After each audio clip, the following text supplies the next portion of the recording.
Hi, I'm Sean Hammond with PremierGuitar.com. We're backstage with Chris Squire from Yes. Thanks so much, Chris, for showing us your rig. Nice to see you. Thank you. You too, man. So this is the one. This is the bass that you have done a million amazing things with from the 60s to now? My little baby. I've had her since 1964, and we became famous together. So Rickenbacker 4001 from 64, you said? Yeah, they had a different name for it because it was bought in England. They gave it a different model number, but it's basically a 4001. Yeah. If I bought it in America, it would have been called that. Yeah. What is still stock on it? What has changed over the years? Probably a million things have many times, huh? Well, what happened? Originally, it was one of the classic Rickenbacker red sunburst color, and then around the Flower Power period in the 60s, in my previous band, Yes, the Sin, I put this wallpaper on it, or that had flowers on it, and then, of course, after a while, I got bored with that, so I took it to this guitar maker, Sam Lee, our guitar repair guy in London, and he shaved it all off, and in the process of removing that stuff, he shaved some of the wood down, so it became a little bit lighter, I guess, than the other basses. And then, lo and behold, of course, I went and put some silver sticky paper all over it, so it was all silver and reflective. And when I got bored with that, I took it back to this guy again, and once again he had to take all this stuff off of it and shave it down again, and then he did this cream lacquer, and he asked me, please don't do it anymore. So I didn't. So it's been this cream color for about 45 years now. But in the process, of course, of all that happening, the neck and the body lost quite a bit of wood weight, and so it became, less. Well, I guess it's just lighter than the regular stock Ricks, and possibly because of that, it has the sound it has, which is kind of always been a lot brighter than the other stock models and other Rickenbackers I've had since that the company have let me have, and don't quite ever sound like this one. Plus the fact this back pickup was always never very good, which has got something to do with it. It has a very low output, very tinny sound. And it's the same pickup from all this time. Yeah, it's the same pickup. Yeah.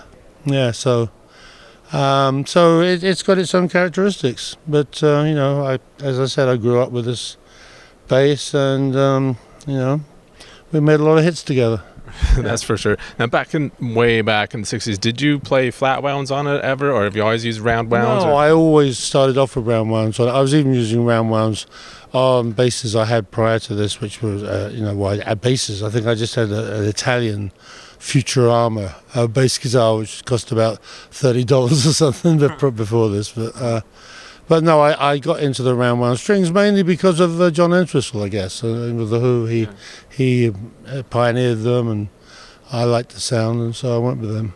Now, before we move on to the other basses in your boat, have you changed the wiring at all in this? Or? I very early in the 70s, I wired the pickup so they came out to a stereo jack, so that the treble pickup goes to the tip of the stereo, and the bass pickup goes to the sleeve, and the reason why I did that was not because I wanted to play in stereo, was because I wanted to route certain effects not through both pickups, so that when I use the bass pickup, for instance, I only use my fuzz tone on the bass pickup.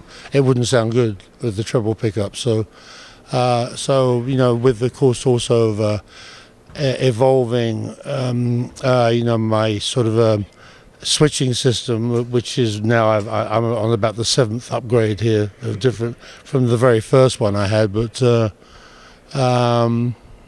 over the years. They haven't necessarily improved, actually. The one I had in the 80s was actually the best, quietest one. Now, and you're still using those stereo outputs the same way you did way back when you had it done? It's to wire things differently through the different effects. And sometimes the treble pickup goes to not the bass. Okay, great. What should we look at next? Okay, well, there's various things. If you want to turn around over there on that guitar stand, that's a pretty old bass that I've had since the 70s, early 70s, and that's a Fender Jazz, and I've used that quite a bit on Yes recordings over the years, and still. Any standout tracks that you use that on? It's on Parallels. I'm going for the one that we're doing tonight, and I also have a Telecaster Fender that I don't have with me on the road right now that I used on the song Adventure that we're playing tonight, so I use that instead. So, and that's pretty much stock too. No, I think I put an extra pickup on there. I'm not sure. Let me have a look. No, I think it came with those pickups. Yeah, I put an extra pickup on the Telecaster. Is what. Okay. Now down here we have the triple neck. That's pretty incredible. Tell us about that. That originally was a bass that was made by Howe, and belonged to Rick Wakeman. That he had it assembled for his band that he had in the 70s. Of course, it's a very heavy instrument, and the original one actually started to become pretty unplayable. The neck started bending, and it didn't work very well. But very fortunate for me, this Japanese, it's a Japanese copy made by this company Kids, who for some notion I have no clue about, he decided to just copy the original down to every detail of the finish and the leather and everything that's on there. And what are you playing this on tonight? I only ever use this on one song. It's called Awaken, from the Going for the One album. And you use all three necks on that song? It's got a fretless that I use and a fretted neck in the middle, and then at the top. It was originally a guitar neck, but I use it as 6 strings of an 8-string bass set. So it's tuned A, D, and G. And still got Telecaster style pickups in there. Do you know what those are? Yeah, I don't know. I don't know whether they're exactly the same. I think they're the same as was on the original wall, which for years now has been hanging in the Hard Rock Cafe somewhere in New York originally, but they rotate them. And the same with the other split pickups down there, which are pretty unusual. Are you not sure of the make of those? I don't really know what they. I think he just copied what Wall did originally, so I don't really know much about what pickups they are. And is there like a volume and tone for each neck, I'm guessing? Or actually, there's only 4 knobs there. So. Well, I think there's an overall tone, and most of them are all taped up, as you can see. So I don't screw up during the show. Now on the 2 top necks, you've got the pickup selector taped in position. Is that for the bridge position for both? Yeah, because it's well confusing. If you hit some of these by accident, you wouldn't know what was going on. Now the top one are you using the neck pickup there then? I think so. Yes, it looks like it, doesn't it? Yes, whatever it is. It's been a long time since we taped them up. Chris, this green bass is one that you've been seeing with a lot over the last few years. Tell us about it. It was made by Jim Meridian. I designed it with him in the 70s, and it was originally, as you can kind of see, it was like a CS bass. So there's the C and there's the S, and that was kind of dictated the design of the wood, and it looks kind of definitely a bit metal-y and everything, but. It sounds really good, and it's always played really well, and I use it quite a lot. Did you specify the body shape, or did he just kind of take liberties? We kind of did it together, yeah. We designed it together. What can you tell us about the pickups? Those are unusual looking. Oh, once again, that was his department. Whatever he put in. Are they active? No, it's not an active bass. So, in fact, there's kind of a bit rusty there too. Tell us about the controls here. A tone and volume for each pickup, and a pickup selector in the middle. 3-way. Yeah. Okay. Using both. So that's that. And then, of course, I've got a spare black Rickenbacker. Should anything happen to this one, but of course it doesn't sound really anything like it. So. Can we take a look at it real quick? Yeah, you can. Yeah. It's fairly recent bass, I think, made in the last 10 years or something, I think, yeah.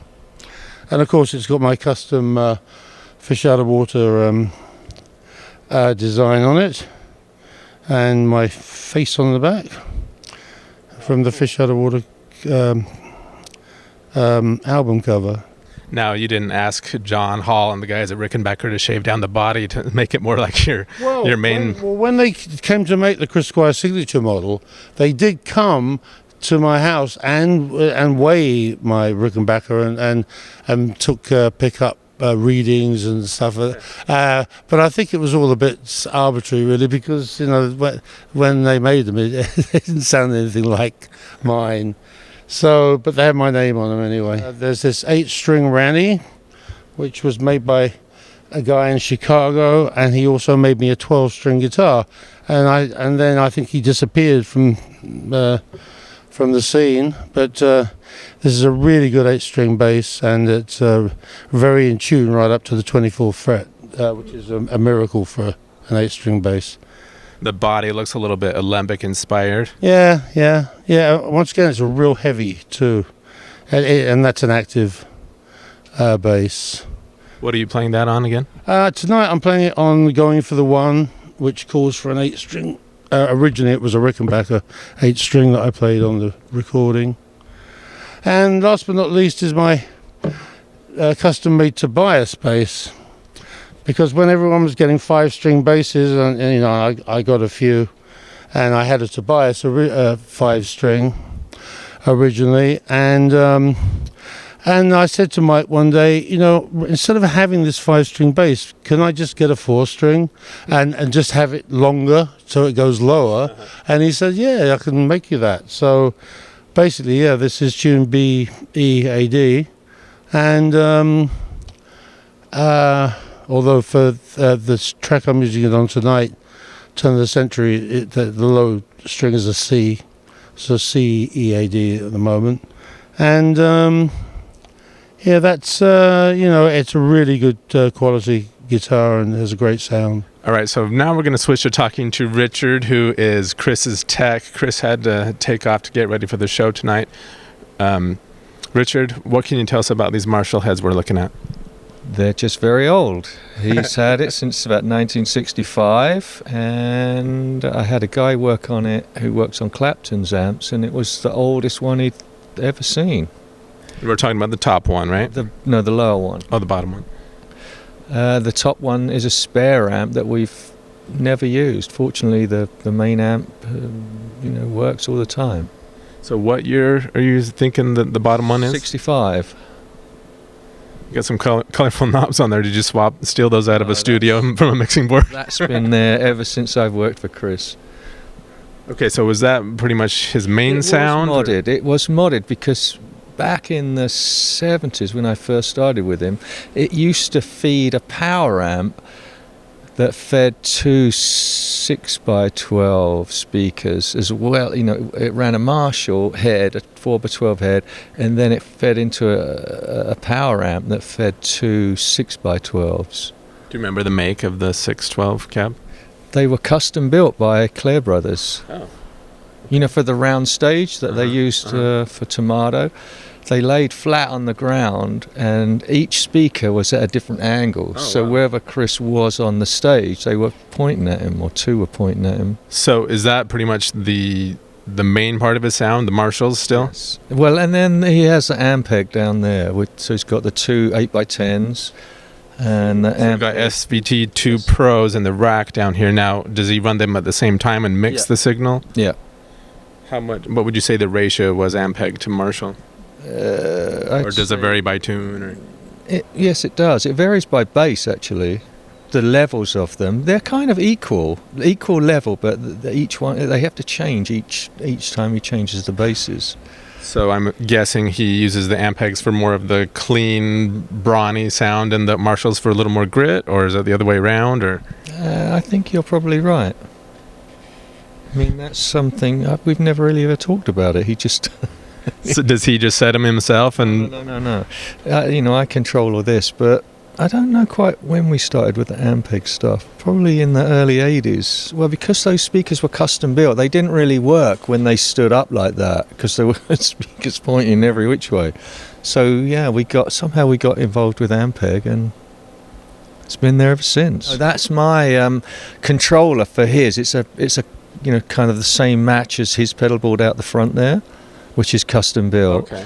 This just controls the effect so that if he misses one, I can put it in. Okay. Or the one in the center is a tremolo or vibrato, which was custom made in the 60s, I guess. The other one is a Maestro fuzz box, which is from the 60s also. Yeah. And then the TC chorus flanger. And the Boss Super Octave. An octave box that we don't really use that much. Okay, and then under that? On the bottom is the Mutron, which he's had for years. And then a reverb and a delay, TC.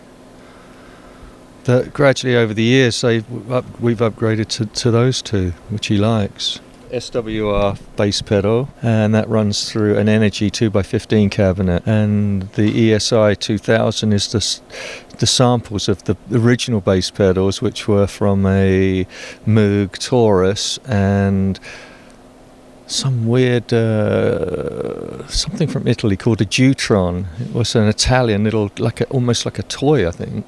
I never ever saw it. But Chris had the insides taken out, and they used to be built in with a Taurus pedal, and then we sampled it, and it's been on samples now for 15 years. Cool. Well, thank you, Richard. We're going to go talk to Steve now. Have a great show, man. And you. See ya. Thank you. All right, we're talking with Steve Howe from Yes. He's got his big guitar boat here. Well, not as big as it could be, because you have tons of instruments you're famous for. Yeah. What are you playing tonight? You guys are playing the Yes album, Close to the Edge, and going for the one in their entirety, so you've got to cover a lot of different sounds. Yeah. So basically, I've got the guitars that cover those three albums. Besides the steel guitar on stage, which we'll get to in a minute, we've got some electric guitars, and over there some acoustic guitars. So this guitar here, this is the kind of guitar I'm more famous for playing.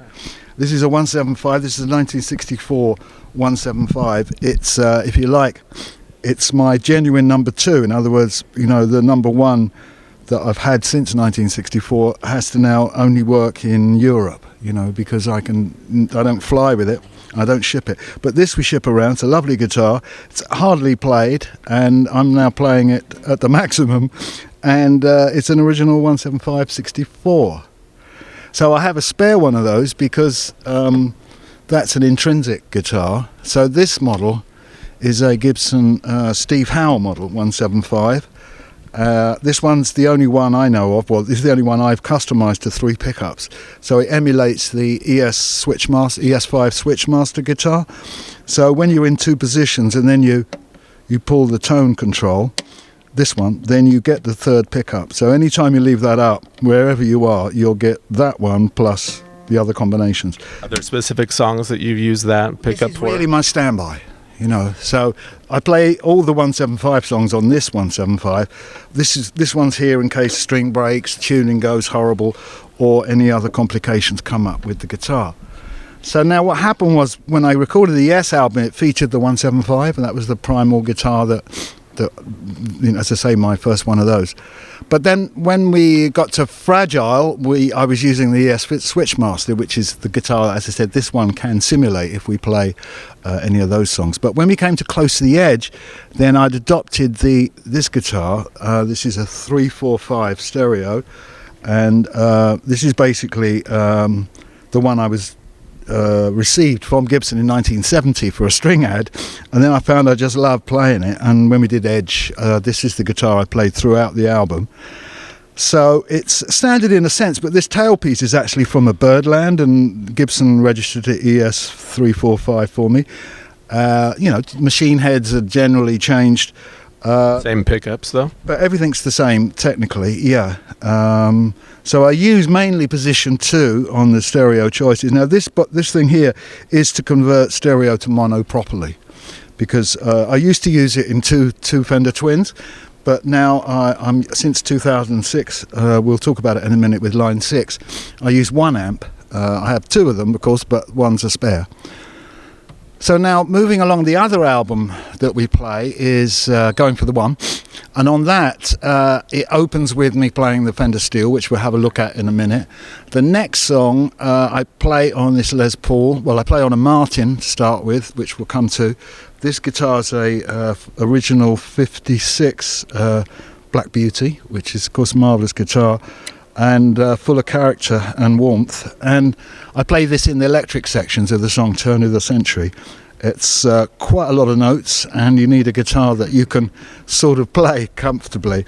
After Turn of the Century, we go to Parallels, which features the only time at this point in the 70s I was using a Stratocaster. So this is a mid-80s Stratocaster, because my other one got stolen. It had a Sunburst 66 or something. Is this the same one you were using with like Anderson, Bruford, Wakeman, and Howe and stuff? Along then, when I was using ABWH and lots of other work, lots of solo work on this guitar. This is a lovely Strat. You might notice I've move the things over. I mean, I rarely use the tone at the back, so we moved the 2 down because I found this was a busy area, cluttered on all Stratocasters, and I need to be playing. See how I'm holding my hand there?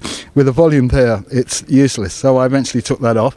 This is pretty stock, but this is when they went back to making them fully in America. So then when we get to Awaken, I don't know where it is, we'll come to it in a second, is a Steinberger 12 string that I love. I've got a 6 string and a 12 string. And in the song Awaken, which is one of the last songs, it is the last song of Going for the One, I play the Steinberger 12 string, I'll show you in a minute. I play the steel guitar, but also this is a 55 customized Fender Telecaster, maple neck, original back pickup, a humbucker, and the switch. This is deactivated. I went Gibson on the switch. At this time in the 70s, I wouldn't say I was reckless, but I didn't mind customizing a guitar, whatever it was, to my needs. So you're the one who added the individual saddles and the 3 pickup, the 3 saddles were nowhere near adequate enough to get any real intonation, and I added this switch, which is kind of like a bit of a send-up, since it's where the 175 is and the Les Paul. So that's the first batch, quite rare Steinberger 12 string that I used for Awaken. On the original recording, I used a Rickenbacker 12 string. It was then stolen, and I couldn't find one as nice as that at the time. And then, they're very difficult to tune every day and restring every day. This is exactly the opposite. Wonderful to play, double octave neck, really highly sophisticated, you get all the pitch you want. And the sounds, on these EMG pickups. So this is what I use for Awaken. And what was the main selling point going from Rickenbacker to Steinberger, which most people would say that's sort of polar opposites? Was the main selling point the tuning stability? Well, yeah, I started using guitar processing, so I can get this guitar to sound pretty much like a Rickenbacker anyway, or as much as to my ear I can. Playability is vital, and comfortable, staying in tune, not breaking strings. There's a lot of things I could stack up against a Rickenbacker 12 string. One thing I would say is that they sound great. But I would say that there is a level of compromise I'm always prepared to make to get a good guitar that's solid, that stays in tune, that I have fun with, and I'm not agonizing over. The other guitar that comes in 2 albums, the Yes album and the Going for the One, is when I play this Portuguese guitar. This is called a Portuguese 12 string, and this has been around. I have one other, a newer one, but this one just sounds far superior.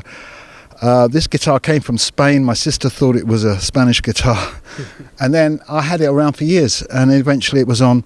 I use it, first of all, in the Yes album for I've Seen No Good People.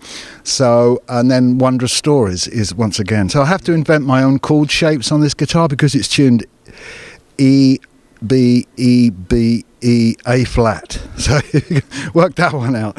So did you choose that tuning? Is that how it came? No, I kind of made that up. I thought it sounded nice as an open tuning guitar, and that's what I played. Do you know much about the origin of it, the manufacturer, You see many people from Portugal playing them. I guess that's the main selling point. There are some virtuosos of it that obviously don't use my tuning, but there are some guys I've seen playing it. Sometimes they have a headstock that's a bit reminiscent of a cittern from the mid-19th century, where the machine heads are up the top, they fanned out, a bit like my fingers, machine heads like this kind of thing.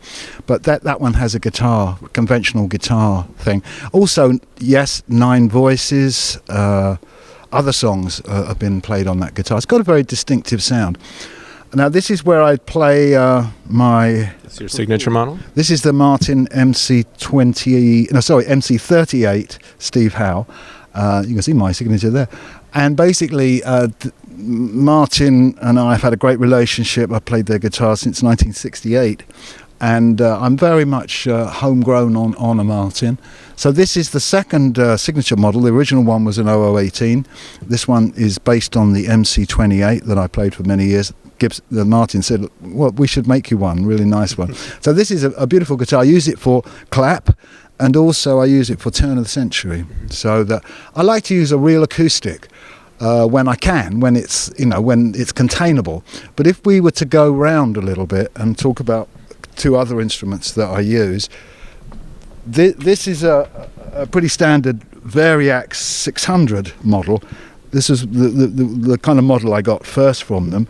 And I use it for the sitar guitar, which is a cranky old Dan Electro guitar that it wouldn't even stand the test of time on here. And I've still got the original. But this makes all the sounds with this switch here, which is your guitar real selector. Do you want a jazz box? Do you want the semi-acoustic Gibson? Do you want the Rickenbackers? Do you want the Gretsch? Do you want the SGs? Do you want a Les Paul? Do you want a Stratocaster? Do you want a Tele?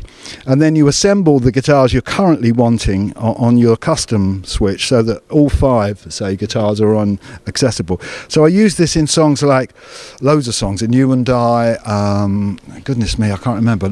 It comes in and out of Yours Is No Disgrace, and I play acoustic spots on it, when I've got a major guitar on, and also the sitar, but it has other capabilities. So what are the main settings you're using on it? Well, I'm using the sitar, which is part of this one, Rezo. If you go around to Rezophonic, that's where the sitar... on my website, I've offered the world, if you like, a very simple way of looking at the Variax. Because in the manual, it's fantastic. You get a page on each setting. Mm-hmm. But what I said to them is, I want to see a chart, that says, there they are.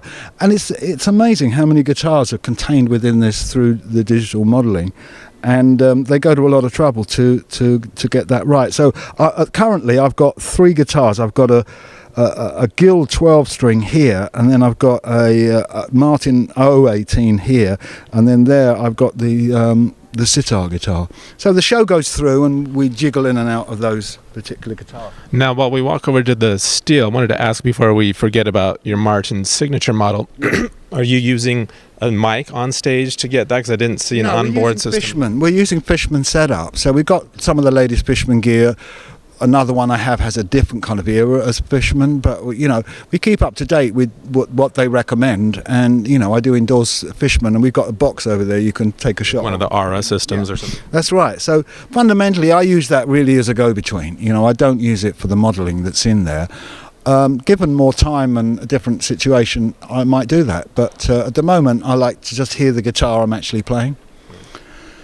So which brings us on to when this guitar comes into action. Going for the one, right? Well, yeah, but on You and I, it comes in and out quite a bit with the song On You and I from the Close to the Edge album.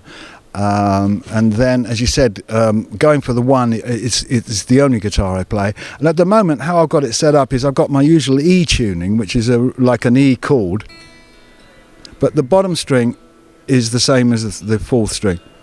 So they're unison, because quite honestly, with a bar and a fat string on the bottom, it really is hard to tune. And then on this neck, I pretend it's a pedal steel, because on Awaken actually, I played pedal steel as well. So that tuning is like the Nashville.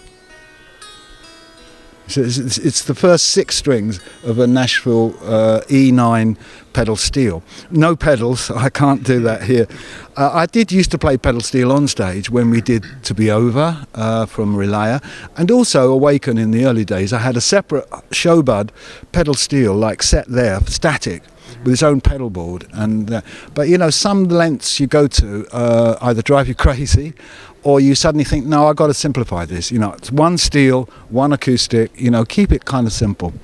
And then this amp is where I've come to, and I think it's a terrific amp. The actual model... DT50, is that what it is? It's the Bogner, and DT50 Bogner.